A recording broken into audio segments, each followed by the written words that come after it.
Alors, je me trouve devant la mosquée Imam Saleh dans le nord de Téhéran. Il y a à la fois un quartier traditionnel parce qu'il y a un petit bazar situé dans ce quartier, mais aussi c'est un quartier riche de Téhéran, dans le quartier le plus riche de Téhéran, un peu plus loin. D'ores et déjà, les bureaux de vote ont ouvert il y a 1 heure. D'ores et déjà, il y a quelques 300 personnes qui font la file d'attente, des femmes d'un côté et les hommes de l'autre, pour aller voter. Donc c'est une influence moyenne qu'on peut voir ici, que je peux constater ici, mais il faudrait attendre les chiffres qui seront donnés plus tard à la mi-journée par le ministère de l'Intérieur et en fin d'après-midi pour voir quelle est la participation.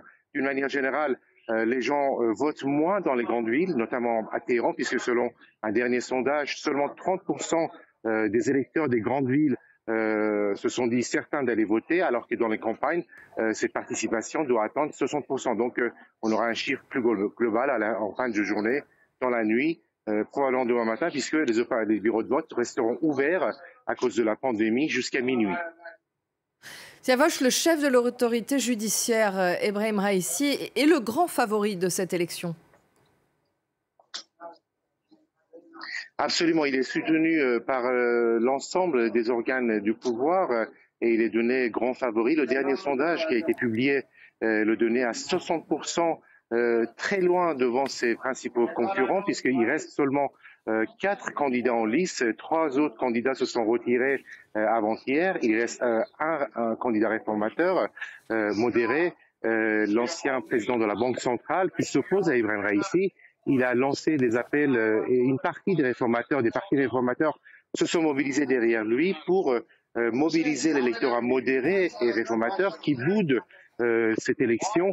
Et la seule chance pour Hemmati, c'est que cet électorat se mobilise au dernier moment et il espère qu'il y aura un second tour.